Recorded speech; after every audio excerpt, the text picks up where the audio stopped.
How about now? Do we got that sound rolling? Audio settings are always a little bit tricky, but I think we should have it now. Get a confirmation. Kim, thank you so much for your comment, letting us know we have no sound. Is everything coming through fine?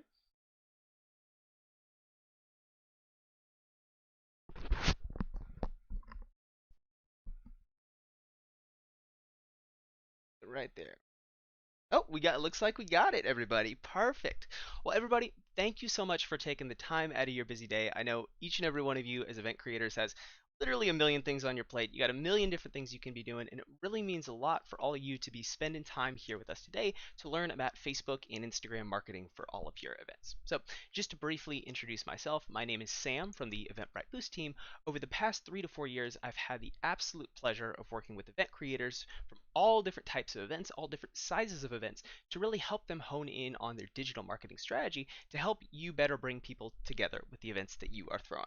But before we go ahead and get started today, if where just go ahead and type in the chat where you're listening in from today. I'd love to get a little bit of interaction. I always love everybody asking questions, and I want all of you to be walking away at the end of today here with some fantastic good information on how you can be better marketing your event. So let's just get the conversation flowing a little bit. Feel free to comment where you are watching in from today.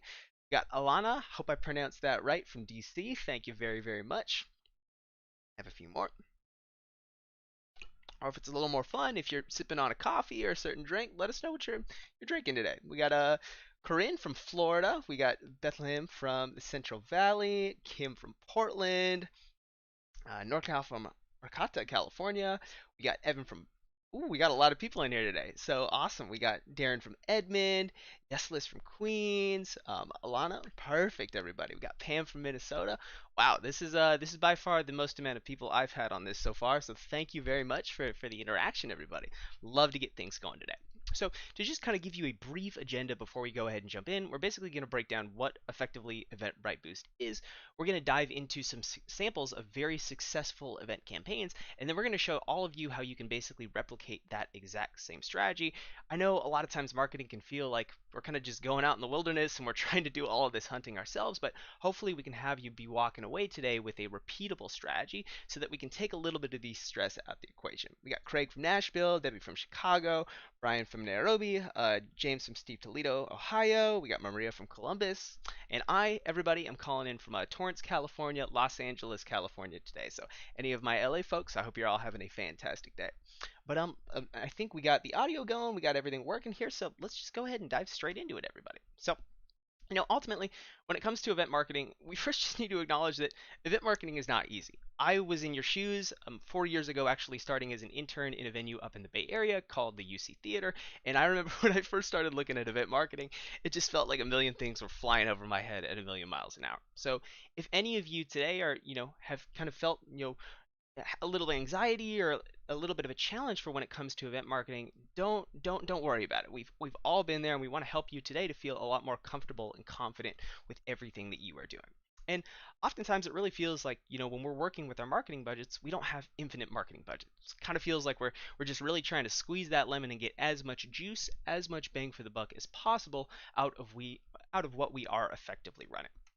And I think a lot of the reasons why some of us feel that event marketing is challenging is first and foremost, most of the best in class tools were normally too complex, too expensive, or they weren't specifically built for us in events. I feel like a lot of times if you're trying to build ads in Facebook Ads Manager, which was designed for big wigs over at Coca-Cola with a Harvard MBA with a million hours on their time to dedicate to it, but in reality that's not the position that each and every one of ourselves find ourselves in at the end of the day. And ultimately, even if we'd like to learn, I feel like many of us just don't have enough time in the day to really allocate to take something like Facebook Blueprint, watch a bunch of YouTube videos, learn all these new skills, etc. And effectively, even when we get down to it and start building campaigns, it sometimes just feels like we're looking at hieroglyphics. Functionality and reporting is really fragmented. It wasn't built for people like us within the event space. So, even if we go through the process of actually building those campaigns, a lot of times it feels like we have no idea how our ad dollars are actually translating to effectiveness, and it kind of just feels like we're throwing money at the wall at the end of the day. So basically what we've created with Eventbrite Boost for many of you longtime Eventbrite creators and all of you new folks here today as well is we've basically created an all-in-one comprehensive marketing platform specifically built for event marketers. Now, many of you that might have already been familiar with some of the tools such as Ad to Facebook or email campaigns, you'll go ahead and you'll find those features within the platform as well. But to give you a little bit of context, I previously come from a company called ToneDen, an event marketing automation platform. I've been working with event creators over the past 3 years, and this past November we were actually acquired by Eventbrite, so we're extremely excited to be merging the power of ToneDen and Eventbrite to build an awesome platform for all of you event creators to get better effectiveness out of what you're doing. So today's focus, just to let you know everybody, we're mainly going to be focusing on the Facebook and Instagram side of Eventbrite Boost. We will be rolling out more webinars in the future that go more in depth and give you more context on the other features, but just to kind of keep today's conversation focused, we are mainly going to be talking about Facebook and Instagram advertising for events. And please feel free to ask questions if I'm going a little bit too fast, you're not understanding something. Not caffeinated today, but I do have a little bit of a habit of having a lot of energy and going too fast. So feel free to slow me down, ask questions. I just want to make sure that all of you are getting something really valuable at the end of today. So jumping in, just to even let you know where you will find Eventbrite Boost within Eventbrite's marketing platform, if you go into the marketing tab up in the top left, you probably might have seen this section rolled out over the past couple months. But for you existing Eventbrite creators, this is where you'll find the tools that you might have already been using, such as the add your event to Facebook or the send an email campaign function, with a couple new faces, such as what we'll mainly be talking about today, the advertise on Facebook and Instagram. So jumping into it, just to even kind of break down, the different features, I want to take a little bit to also talk about some of the free tools. Even if you're somebody that doesn't have a lot of dedicated budget, but you're looking for free and simple ways to begin promoting your events, first and foremost, the best place that I'd recommend you get started is make sure when you create an Eventbrite event, you're using the add your event to Facebook feature. And the reason why this is so important is Facebook events are an amazing organic tool to help get you in front of new prospects, have people display their interest in your event, build social proof and engagement, and once somebody RSVPs to your events, they're normally constantly getting notifications about that event, so they won't end up forgetting. And using Eventbrite's add to Facebook feature with the embedded checkout, it's also very easy for fans to normally purchase within the Facebook event. So if you literally walk away from here with anything today, just want to do something for free, make sure you're adding your event to Facebook so that people can start RSVPing to it and you can build social proof for your events. And this actually really translates well into what we're going to be talking about when it comes to marketing today as well. And jumping over to the next feature, we have the send an email campaign. This may be a feature that many of you are familiar with, just a way to send email invites to past attendees, reach out to new prospects with customizable email campaigns to showcase the upcoming events that you have on your roster. Do you have we got a question coming in from Shauna real quick here. Do you have to create your Facebook event through that button on Eventbrite in order to link it, or can you create the event afterwards and link it? I'm actually not sure off the top of my head. Normally, I have kind of created it and promoted it from there, but if one of my moderators in the chat as well knows a little bit more context, or we might be able to pass you off to somebody that would answer that question, we'd be more than happy to help you out there today, Shauna. But mainly what we are going to be focusing on today is going to be that advertise on Facebook and Instagram, showing you all the secret sauce to use Facebook and Instagram ads to help promote and grow your event attendees. And lastly, let's just go ahead and let's jump in and let's see it in action. First, I'm just going to pan the screen over here just to kind of give y'all a live demo of effectively where you can get to this section, as I know sometimes it can feel like a little scavenger hunt when you're hopping in a new platform. So if we want to go ahead and navigate over to that marketing section, we'll go ahead and we'll hover over that top right hand corner and jump straight over to the manage my event section. And we'll basically kind of be taking a look today at the event that all of you went ahead and registered for. So I have my recurring event here in this section, and I'm just going to click on marketing within that top left corner. And that is going to take us into Eventbrite Boost. And if we wanted to jump into the advertise on Facebook and Instagram section, we'll simply click right here and it will pull up this kind of modal for us within this section for us to go ahead and start creating Facebook and Instagram campaigns. But let's go ahead and let's actually jump into first showing you a successful campaign just to kind of give you a real life example of a really successful campaign that one of our event creators out in New Zealand ended up creating. And then we're going to basically kind of walk back and give all of you a really good amount of insight of how you would create these campaigns specifically for your events. And we can do a little bit of live demoing stuff too. So as we get to it, I will definitely be asking you for some of the events that you are throwing to get a little bit of inspiration to hopefully maybe showcase some stuff that's a little bit more personal to you as well. So just to give you some context, this campaign that we are looking at here was for a Facebook event RSVP campaign running for one of their upcoming festivals.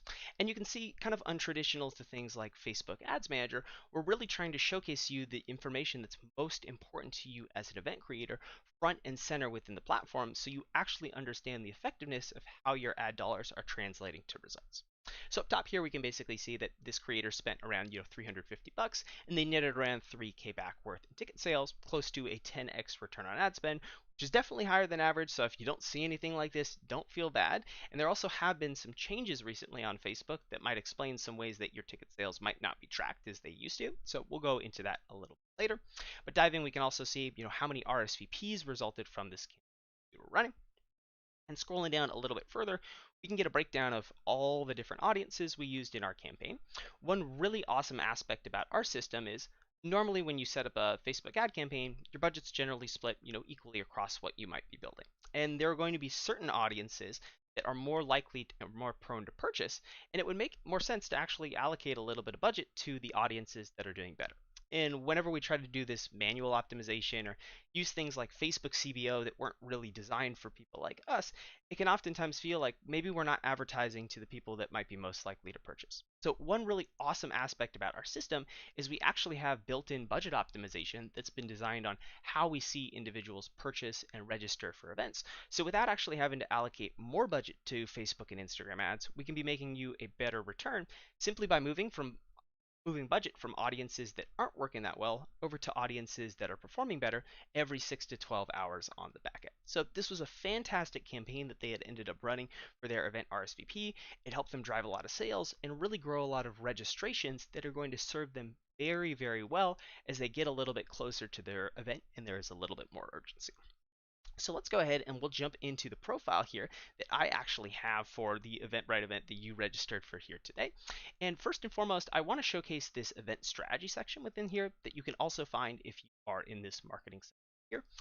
Half the battle, guys, is simply just trying to run the right campaign at the right time.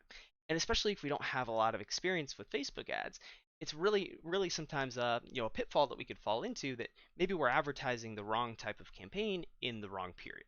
So one of the awesome things that we've built out with Eventbrite Boost that we can see this kind of orange looking graph here, this is actually a graph that's unique to every single one of your Eventbrite accounts, showing you how you normally sell tickets for all of your events so that you can better start to understand when are my customers actually purchasing for my events, when are they registering, and based on those time periods, when should I actually be running a specific campaign. And really half the battle is just trying to run the right campaign at the right time. And we built out a really awesome tool for you that simply all you have to do is select your event via the dropdown, hit this get started button, and then we will recommend a campaign for you based on where you are in your sales cycle and how your customers are actually purchasing. So let's go ahead and let's jump into a campaign here. I'm just going to jump over to the campaign section, kind of start something from scratch, just to try to give all of you as much context to explain why we recommend certain things and why we automate some of the decisions as well. So as we get into the audience, basically we get into the ad creation side of things, everybody please feel free to ask questions in the chat. I'd really love for this to be interactive and I want you to feel comfortable and confident that you're getting some good information as a takeaway today. So let's jump into creating a campaign for Facebook and Instagram here. So the first thing that we'll see normally when we choose our event via the sales curve that we had right here, effectively we'll automatically be selecting an objective for you, but I'd love to give all of you a little context on why we actually suggest certain objectives over others when you're running your campaign.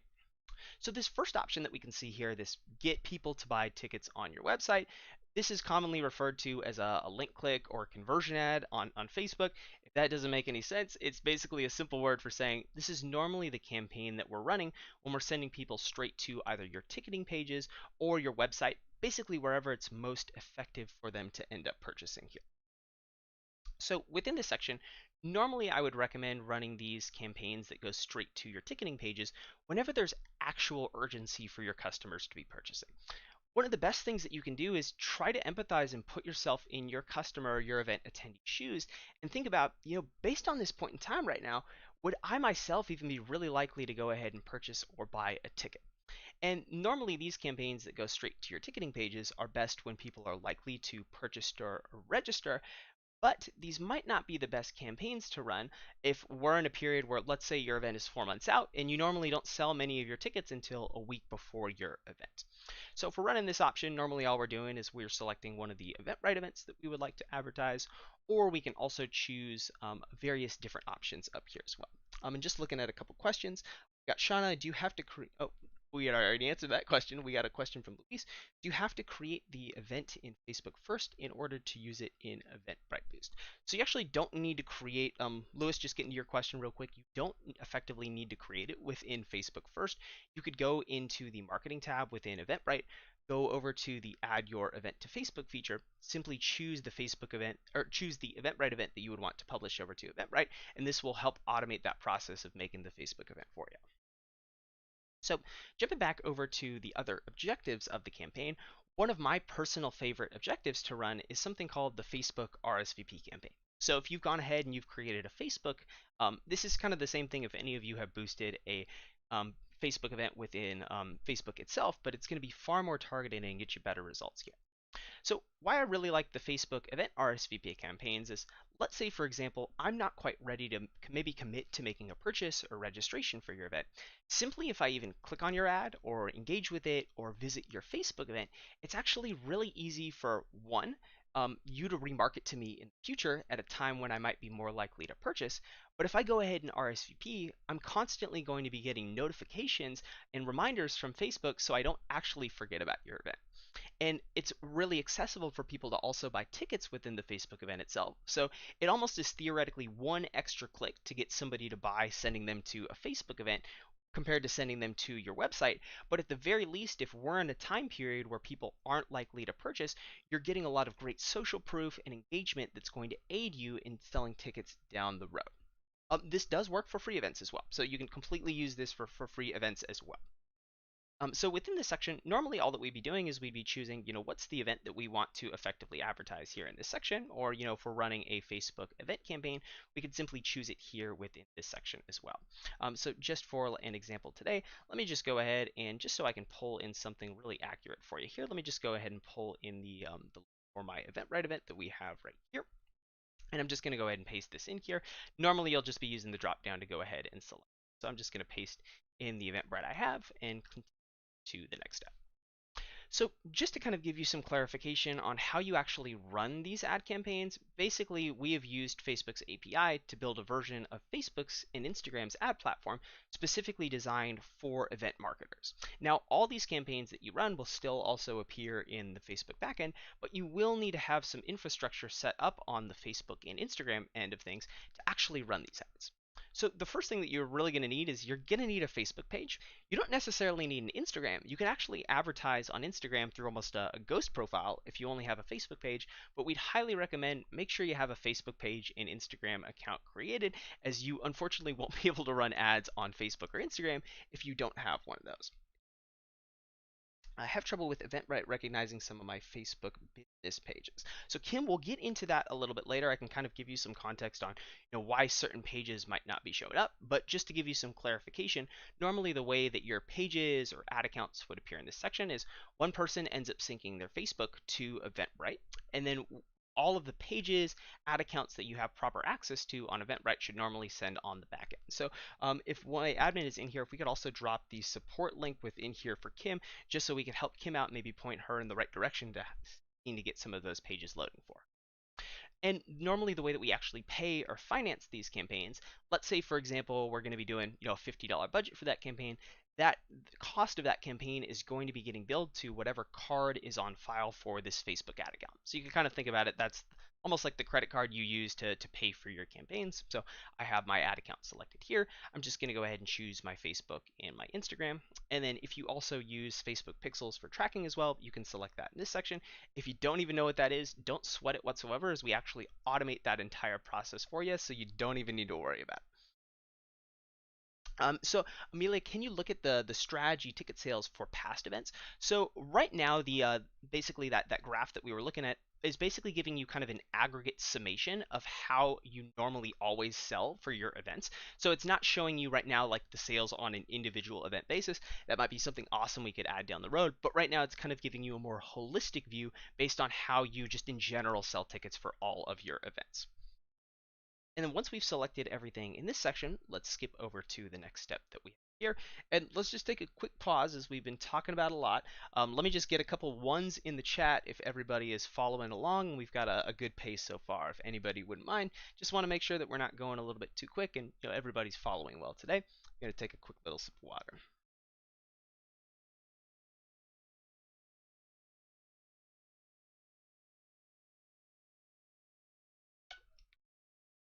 Perfect. So the next section that we have here, we are simply going to be entering in the location that we would like to be advertising our event in. Now, my event that I had here was an online event, so it didn't have a specific location. So if you normally leave this blank, it's going to be targeting the United States by default. But normally if you go ahead and you select one of your Eventbrite events, it'll automatically pull in the locations here. So you're probably not even going to have to select anything. You also can pull locations from previous ad campaigns as well. So, if I just wanted to pull this LA targeting in from a past ad I used, very easy for me to do that in this section. But normally, in most cases, you probably don't need to be entering in anything here unless you want to enter in some extra locations for your targeting here. And then in this next section, you're simply choosing a lower bound for the age range. Normally, just let Facebook's algorithm kind of figure this out for you. I actually figured this out the hard way after around $100,000 worth of ad spend, that almost A/B testing it myself. Facebook almost does just as much of a good job of kind of actually allocating and figuring out those audiences compared to you really designating that. And Cliff, we'll go into that actually in the next section. We'll show you a lot of stuff in the target audiences features that are really unique to Eventbrite. And then a little bit later, we'll also cover some of the new tracking mechanisms that are unique to Eventbrite Boost in helping you basically track your thing. Laura, to answer your question, this does work with online events as well. If you were going to be, let's just say, for example, I was advertising my webinar here. Normally, I'd probably be advertising in like more countries. So definitely, if you have an online event, you don't need to be marketing in a 50-mile radius just around your cities. You could probably market to, other English-speaking countries or other countries that would actually be in the correct like time zone to be able to tune in and watch your event. And Linda, we will have this available as a recording on this exact same link. So if you just save the link that you are on right here, you can totally go back and watch this later. And we also literally have a trove of video libraries kind of walking you through everything within this platform. So if there's anything we don't cover or touch on today, we've got videos walking you through all of this in substantial more detail. So in this case, I'm just going to choose all ages, and then let's skip over to the next step. So this section right here is where we are going to be basically entering in the targeting for the campaign that we are doing right here. Let me just go ahead and really quickly try to refresh this real quick because I want to show all of you an example real quick. Give me one sec to see if I can get this to show up for us. I normally use a little bit more of an advanced type of targeting, but if that's not showing up today, I'll basically give you a nice kind of thorough rundown through all of the other stuff as well.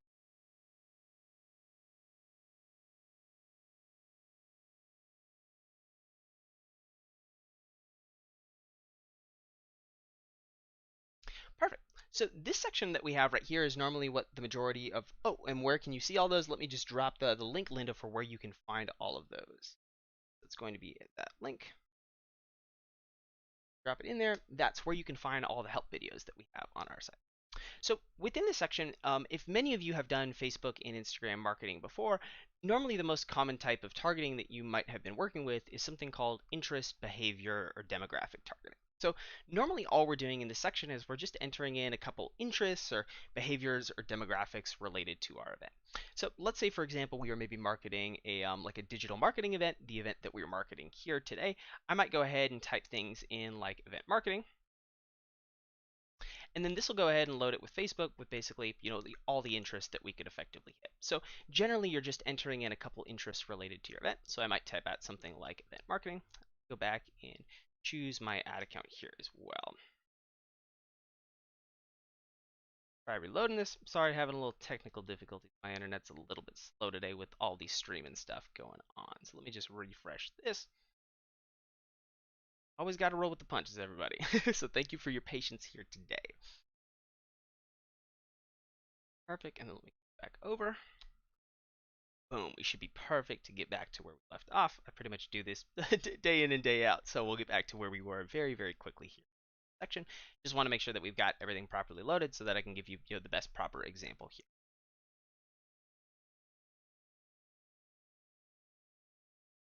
Perfect. And as we're going to, guys, feel free to drop in some of the different types of events that you're throwing. I'd love to incorporate in the targeting sections that we're doing, just give all of you a little bit more context, actually kind of giving you some recommendations for different types of targeting that you could be doing for the various events. So as we're just getting everything teed up here, if any of you would mind, just go ahead and kind of drop in some of the different types of events that you're throwing, and we can maybe help give you some suggestions for targeting here.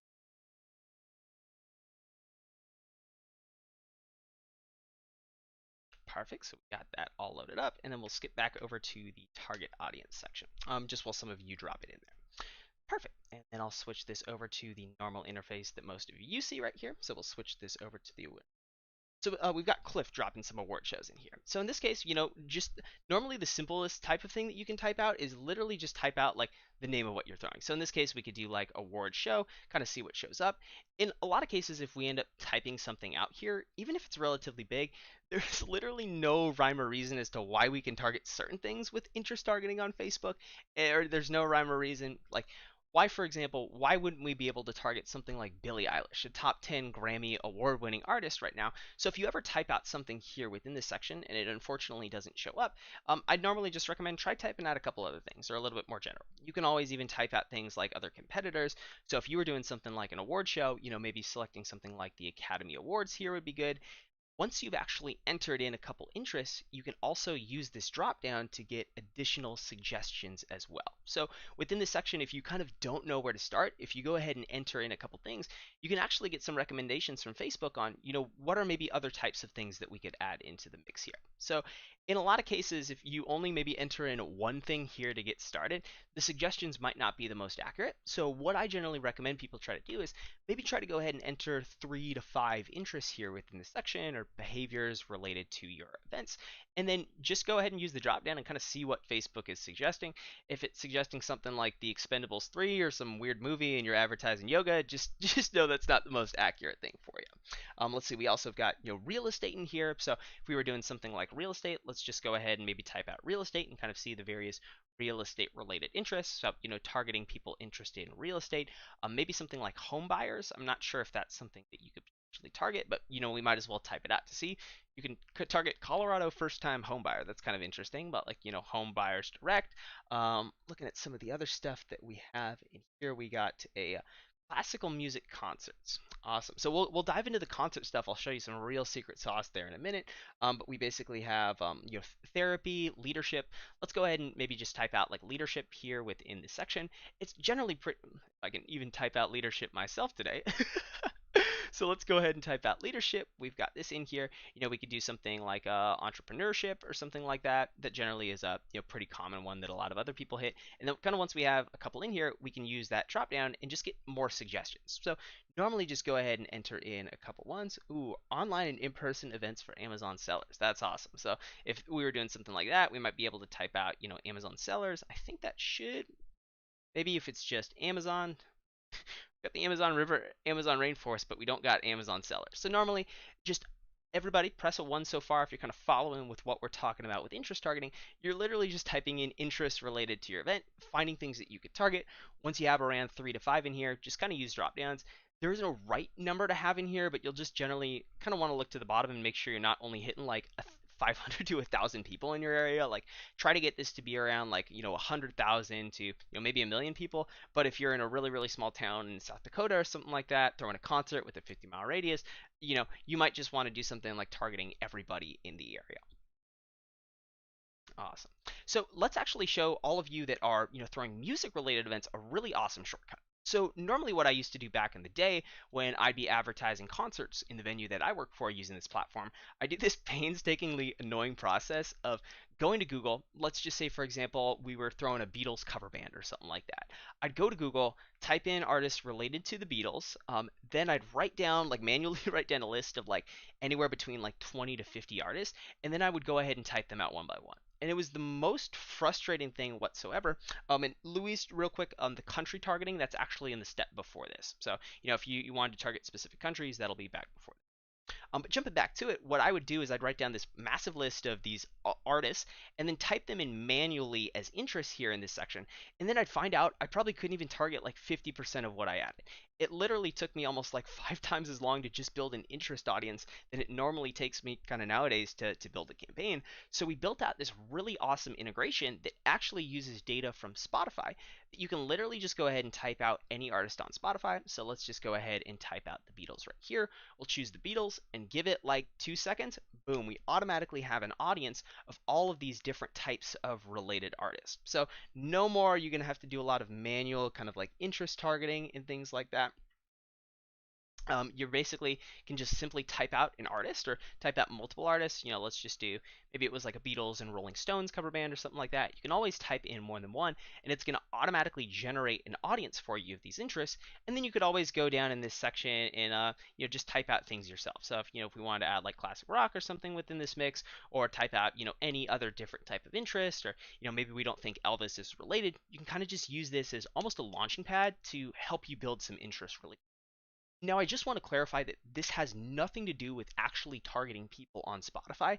It's basically a shortcut using data from what people are listening to on Spotify to find related interests on Facebook that you can actually target. So, Luis, for music genres, we have in the more advanced audience section, we also have some audiences that you could type out a playlist on Spotify. So let's say you were advertising, like a lo-fi type of event, then maybe not weren't a lot of big lo-fi artists to enter in. You could type out a lo-fi playlist, and it does the same thing, pulling all the artists on that playlist and then cross-checking it to interest within that section. So we can kind of show that a little bit later on, but let's just kind of roll with the example. So kind of just to break down the interests, everybody, if it's a non-music related event, you're simply just entering in a couple interests manually yourself. But if it is a music related event, definitely use this as your example.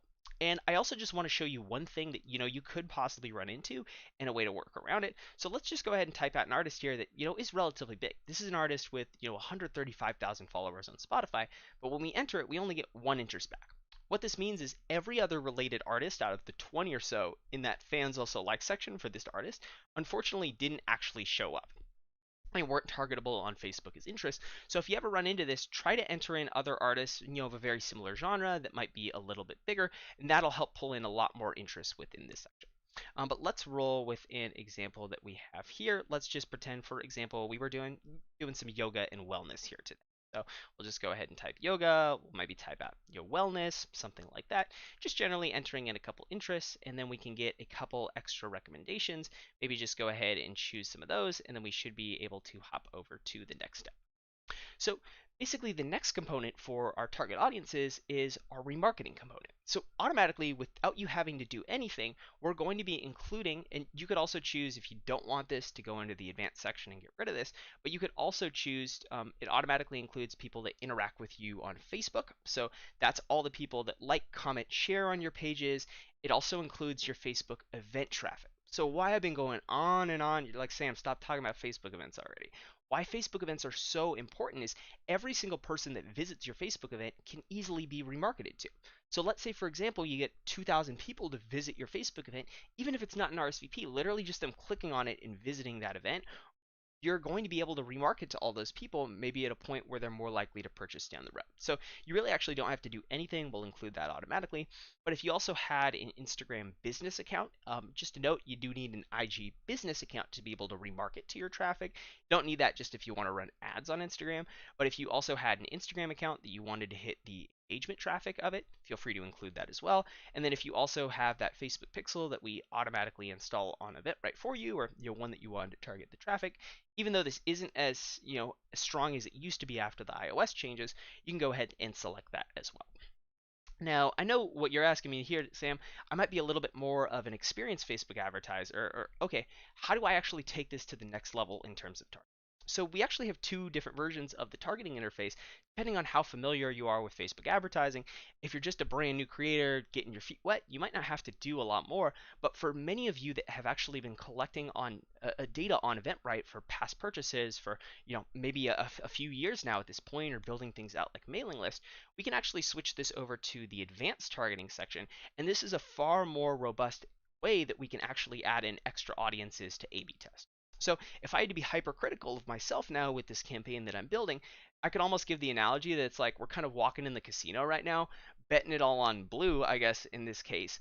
If it does well, it's going to do fantastic. But if this audience targeting people interested in yoga, wellness, meditation doesn't actually do that well, we don't really have another audience helping us go after new people to basically that we could move budget over to that might be performing better. So kind of think about it in terms of diversifying a stock portfolio. Or you invest in an ETF because investing in a ETF or mutual fund, you're diversifying or hedging your risk.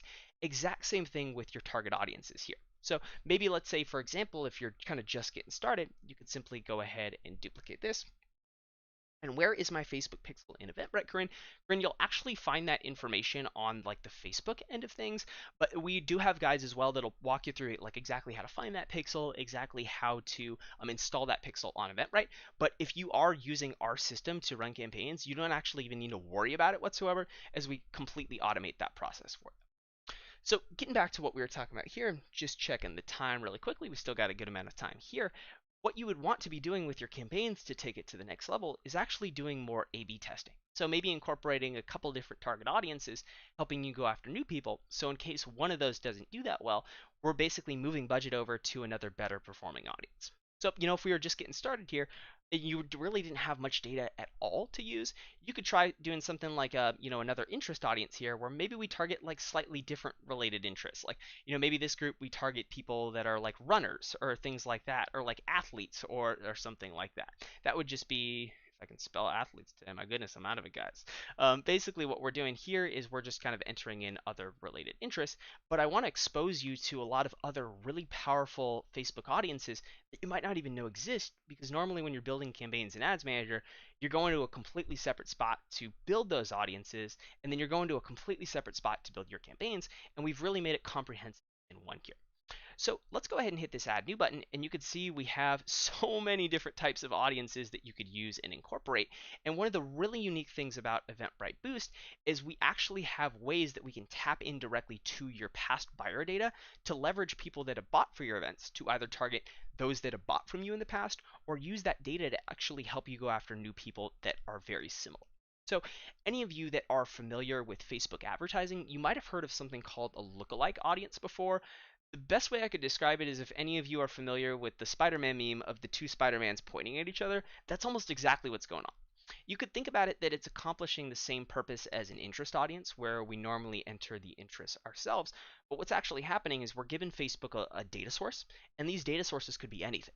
Best one to use is like a data source of your past buyers. You could do this off people that interact with your Facebook page, your Instagram, your Facebook events.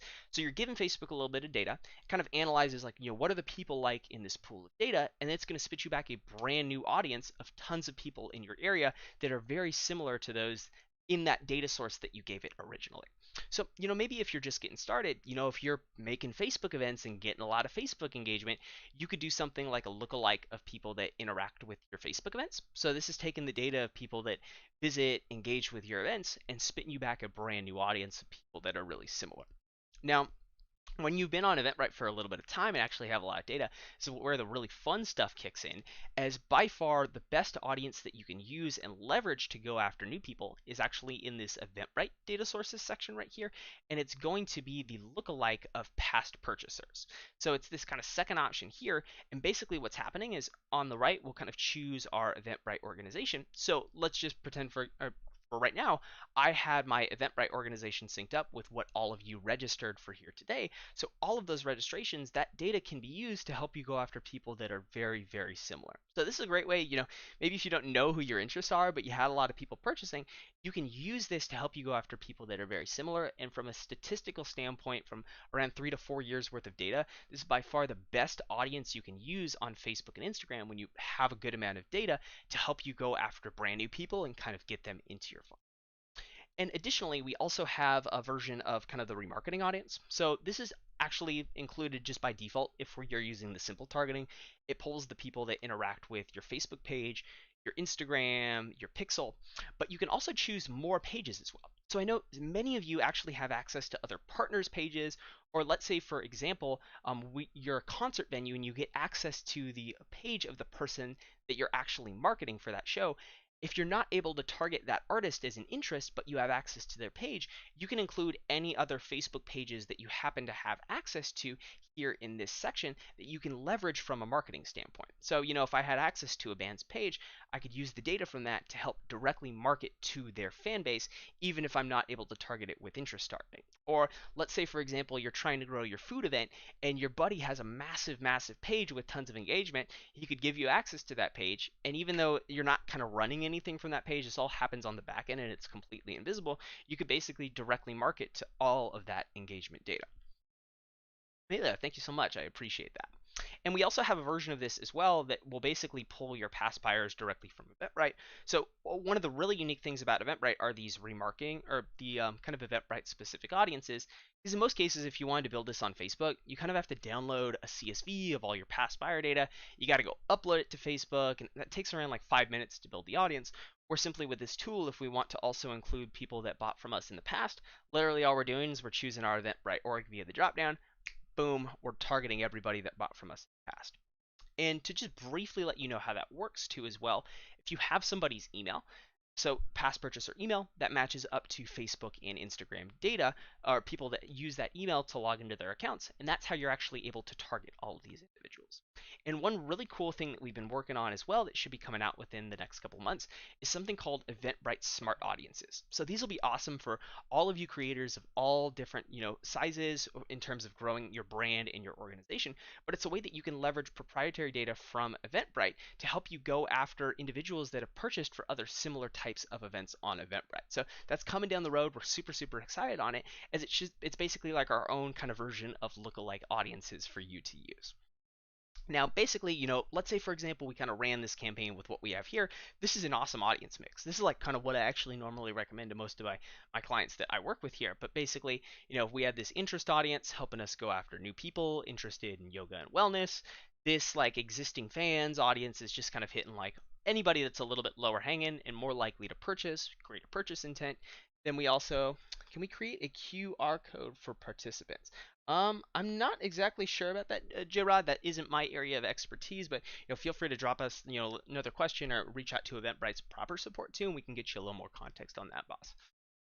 And then, also including like a lookalike maybe of our event engagers and then our past buyers. If we maybe rolled with this 4 audience mix, if one of these audiences doesn't do that well, we'll shift budget from one audience to another, helping you get a better return for what you're investing and incorporating some new powerful audiences. So even if this guys was a little bit over your head, it's completely supposed to be that way. So we have 2 different versions of the targeting interface for you to get your feet wet, and then a lot of other videos to kind of walk you through this in more depth to show you how you can level up and take it to the next level. And just to give you a little more context, this more advanced section is really good if you want to set up different audiences for hitting different countries, or let's say, for example, you only wanted your ad to run on Instagram stories. This section just kind of gives you more control over what's going on. But let's take a quick pause here. Does anybody have any questions in this target audience section? This personally for me was kind of the hardest section when I was learning Facebook or Instagram ads. So I just want to pause for a sec because I think we have enough time today to see if any of you have any questions here. So Kim, what is the minimum to do on a boost? So we'll actually get to that in the budget step within the next couple of sections. So we'll get right back to your question within the next 2 steps as well. But just want to see, are there any other questions regarding target audiences or stuff like that before we kind of jump on here today?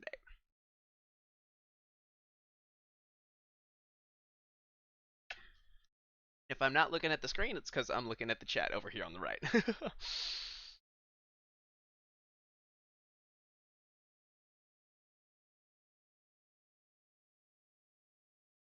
Awesome. So I guess we'll keep rolling. Some of those questions might come in and we can get back to them. But in the next step, this is simply where we're choosing, the schedule for our campaign. So when you're actually selecting your campaign via the sales curve, oh, and Mark, this is completely available. You can use the same YouTube link to go back and watch. And we also have a lot more videos on our help site as well that I will really quickly post in this section that you can go ahead and check out. And there's also more videos on this if you go to the Eventbrite Boost playlist within our YouTube channel as well here too. But what I just linked in there has a lot more kind of comprehensive guides and has a bunch of videos in there as well. So within the next section, normally if you're choosing your kind of Eventbrite event from that sales curve that we looked at a little bit earlier, we'll even give you recommendations on schedules and budgets here. But normally, guys, just to let you know, you'll want to be running your ads during the time periods where people are actually purchasing or kind of have some urgency. If we blew all our budget and we weren't expecting people to actually purchase at this point in time, we should have no expectation that our ad campaign is actually going to drive purchases or registrations. Getting to Amelia's question, so you're making several different target audiences. Will the ad be served to all of them at the same time? So basically, the way it works is you kind of have your campaign. Underneath that, you had your target audiences. So in my example, there was 4 different target audiences. So each of those kind of reaches a different group of people on Facebook. And then underneath those, you have like your ads that people look at. So basically, you could think of maybe we had these 4 audiences. We had a $100 budget split 25 between all of them, and then as time goes on, if we notice audience one's doing a lot better, maybe we'll pull some budget from audience 2 or 3 and then move them over. Well, we got a question from Cliff in here. What is the biggest mistake that people make when picking target audiences? Fantastic question, Cliff. Thank you very much for asking that one. One of the biggest mistakes that I see is one, we kind of put all our eggs in one basket. So, even like I see a lot of people on Facebook that just might make a campaign that literally just target like one audience. We have nothing else in our toolkit that actually might be working a little bit better. So I always encourage A/B testing as much as possible, kind of using all the data sources that you have available to the best of your knowledge and then best of your ability. The second thing that I mentioned is making target audiences too small. So, let's say, for example, if we're targeting people interested in electronic music out in Los Angeles, that's going to be an audience of millions and millions of people. But if we're targeting, in the middle of Nebraska in a 5 mile radius, or 5-10 mile radius, people interested in electronic music, we might only be hitting like 500 to 1,000 people. So, one of the biggest mistakes, too, that a lot of people make is actually having way, way, way too tiny of an audience. So, I hope that answers your question, my friend. And then skipping over to the next step after the schedule, we're simply entering a budget here. So I think it was Kim. Yeah, Kim, getting back to your question that we had here. This is where we are either choosing like a total or a daily budget. Really doesn't matter which one you actually use. It doesn't change the performance in any way. It's more from an accounting perspective. If something's going to be a little bit easier for you to just mentally keep track of or make sense, I normally roll with the total budget option if I know the budget's not changing. But if I maybe had like a campaign for like an always on type of thing, marketing or something like that, that I was investing in daily, kind of like those of you that are familiar with calendar advertisings, I might do something like daily spend just so I could fluctuate it a little easier if I needed to. But in most cases, we're rolling with total budget. And to let you know kind of what's the minimum that we could work with, minimum budget is $1 a day per the target audiences you include. So if we kind of rolled with that simple mix initially that has kind of one interest, one kind of big remarketing audience, minimum bare budget would be $2 a day, but there's a difference between the minimum budget and the recommended budget. Recommended budget is around $5 a day per audience that you include. And the reasoning for that is basically when you're spending on your ad campaign, that spend equates to reach. So normally, at least in the United States, normally around like every $10 that we spend, kind of depends on the audience. Normally around every $10 we spend, we end up reaching around like 1,000 people, give or take. So basically, the more you spend on your campaign, the more people you reach. The more people you reach and have interactions with that ad campaign, the better Facebook and Instagram are actually learning what's working, where should we shift budget over to. So one challenge that you can run into when you're spending the bare minimum, which there's nothing wrong with that if you don't have the budget to spend a lot. I really want to empathize, as I know, is we don't have infinite money to spend on ad campaigns at the end of the day. But if we spend closer to the minimum, sometimes optimize is a little bit slower, where we spend closer to $5 a day per audience. So that'd be an example of like maybe trying to spend $5 to $10 a day on your ad. That would just have it optimize, perform a little bit better, and you'd reach people. So what is the optimal audience size when creating ad? Let's say for a nightclub or brunch event, just getting to your question, yes, list New York. Normally, it kind of depends on what type of audience you're targeting to. So if we're targeting one of those interests or lookalikes, those are normally going to be audiences probably, I'd say generally, at least in your area, you're probably going to want at least like 50K plus. If you're advertising in New York, it's probably going to be like upwards of the millions and things like that as well. But for your remarketing or existing audience, that might be a smaller audience of only, a few thousand people or something here within that section. And then looking at it, Kim, if I had recurring events, do I have to do a different ad for each event or per campaign? If you have recurring events, sometimes what I just recommend is like you could literally just send people to like your main series page and just kind of have like a more continuous all-on type of campaign that's running. And let's say, for example, maybe you had like 3 different recurring events that happen each week. You could also set up, I'll show you in the next section, a carousel ad, which basically has different cards for each event. So you could kind of have like an always on type of campaign that you're running here. But let's just, for example, maybe we'll roll with, in this case, kind of a total spend of around $10 a day, and we'll skip to that next step. And we are, we're pretty much out of the woods here, guys, in the last step. So thank you for bearing with me. I really appreciate you asking questions. I know it's a lot to take in, so yeah, please feel if you have questions, go ahead and ask them too as well. So within this next section, this is simply where we are customizing what the ad creative is going to look like for a campaign. Now, I just entered in kind of a link myself, but if you are selecting your Eventbrite event, we're automatically pulling the image associated with that Eventbrite event, so you might not even need to add or change anything here whatsoever. Or if you also are running one of the Facebook event Rsvp ads, it's really, really easy that we'll just pull in the image associated with the event. So you might not have to be doing anything here, but just for example, I'll go ahead and kind of add in an image here to this section. And you can always add in more than one image here too as well. So, if I wanted to pull from maybe my Facebook page library or something like that, if I had a couple different images or something that I wanted to pull in, you can always add in more than one image or video and do a little bit of A/B testing campaign. We'll also kind of just like automatically populate, a post text for you. And that's everybody what shows up on top of the image or video when people see your ad. They don't see it on every placement. So if you're using like a full size kind of creative for IG story, it might not be showing up on there. But I also would recommend like feel free to change up the language that's in here and bring in your own character and flavor and personality. None of us like looking at ads that feel like they've been built by a robot. So the more you can kind of make your ad feel like it's an organic post or something like that, normally the better it's going to come across to people at the end of the day. And generally in your post text, you want to be given just like the main context. So try to give like the who, what, and when the event is actually occurring. And if there also is any sense of urgency, such as tickets are going to be selling out real quick, or maybe you have a price increase for tickets, we can't have the expectation that literally just our customer looking or our attendee looking at our ad is going to know that's going to be happening. So it'd be important for you to also share any sort of urgency within the ad or use language that fosters a sense of urgency, just to try to maybe get people to register or purchase a little bit quicker in that regard. And then we'll also normally pull in, the event name. So pulled in my event name that I had right here in this section. And then down towards the bottom, this link description, that's kind of what shows up down below that link headline.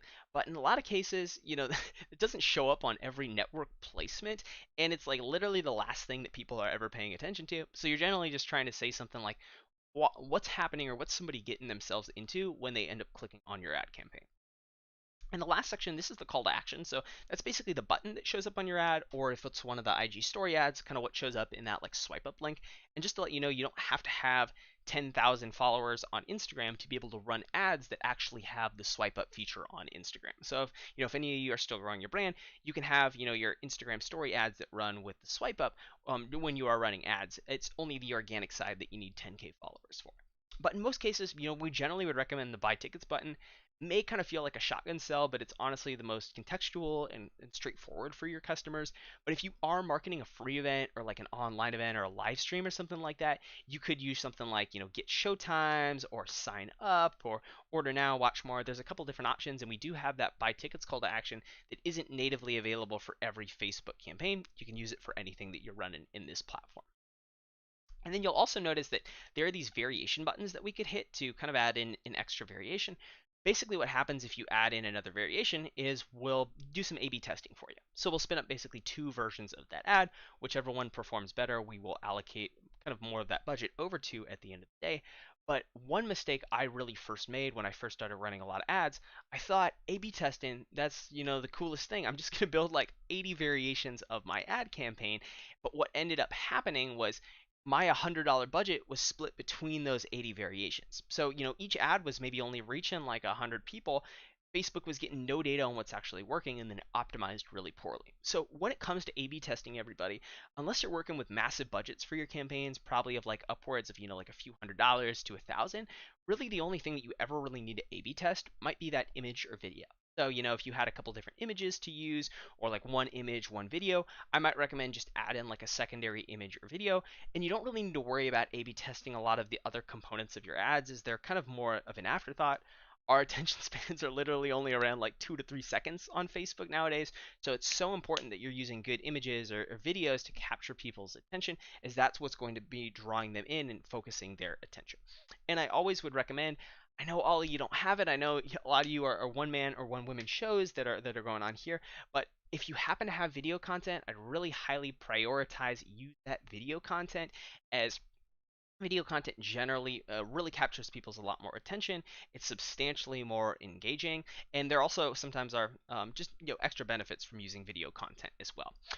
And one last thing, if you are a creator that's you really have some good looking creatives, or you got a creative team that makes different images or videos for the different placements, so like Facebook and Facebook mobile, Instagram streams when you're scrolling, or Instagram stories, you can click this pen icon, and this allows you to change up the image or the crop, or if you're using video, it's going to be the thumbnail or the video on a per placement basis. So in a lot of cases, what I recommend, if you have like a square image or square video, you can generally use square landscape. You can kind of use that for Facebook and Instagram streams. And then if you happen to have that vertical asset to use for Instagram stories, you could just go over here, click change image, and we could change up the image or video running on the story placements. And if you are also using a full-sized image or video for IG story, you're not actually going to have any of that text on there, which normally looks a little bit cleaner at the end of the day. And getting over to it for all my recurring event folks in the chat here, you can also make a carousel ad. And the way it kind of works is you could think of it like it's kind of going down linear in this case. So basically, like, let's go ahead and click the carousel item. So basically, the carousel item is where you could add in links to your different Eventbrite events. So let's just pretend, for example, we had 3 different recurring events or something like that. I'm just going to go ahead and add in, the same image kind of 3 times here in this section to kind of represent the different cards that I have going on. And then this would basically, this first one would kind of correspond to the first image. So when people click on this, buy tickets link, that's where they would effectively go when they click on the first one. Then I could go ahead and, add in the link to, my kind of second event that I have here, kind of do the same thing for the third. So you could kind of think about it as it's just going down vertically here in this section. So like this image corresponds to this link. Normally the link headline you'd also maybe do if you had 3 different types of events. You'd kind of do these for each one of the different events as well. Link description, you probably don't really need to change that. You could probably roll with the same one for all these, and in most cases, you could probably roll with the same call to action, unless, for example, you potentially had like one event was a paid event you wanted to use buy tickets, and the other one was like a sign up or you wanted to do registration. So we got a question from Mark. I got a great promo video for my weekly party. How often should I use it to promote my event? Also, should I use it to attract new Patreons only since my followers have already seen it? So generally, Facebook kind of handles a lot of this stuff for you. There's a metric called frequency, which is just checking time real quick. We are pretty much almost wrapped here, guys, so thanks for really paying attention here. But normally, frequency is like how many times a day are you kind of hitting the same person. It normally keeps this around like 1, so you're not kind of like over bombarding or over blasting people with your ad. There's an incentive for Facebook to create a really good user experience when they are showing people ads. So in a lot of cases, like, you probably don't need to worry about it as much. I'd just say maybe every couple months or something like that. If you're not spending like thousands and thousands of dollars on a really small audience and blasting them, like you probably don't need to change it as much. But you also, like an advanced strategy I sometimes do is I might have one campaign that hits new people. I use one piece of content, and then I might spin up another campaign that hits remarketing audiences that uses a different piece of content, just so I'm keeping people engaged, showing them different pieces of We got a question from Raphael in here as well. Is rebudgeting a manual process? Is A/B testing also manual, or are they automated? So basically, so for the budgeting, shifting budget between the different audiences, so kind of our budget optimization for events, that's entirely automated, so you don't need to do anything like that. A/B testing, that is also completely handled on the back end, so you don't really need to do anything with that. Both of those processes are automated. The only thing in regards to budget you do is like you set the budget, and then we'll work with the budget that you basically allocate to it. So hopefully that answers your question. And then everybody, that is actually the last step of creating your campaign. So the biggest secret that I could give you is, most of us, we're kind of advertising a similar type of event. Maybe we're hitting the same audiences, we're using similar creatives. Our event's in the same location, it's not changing. So maybe 70 to 80% of these variables of this entire campaign are completely identical.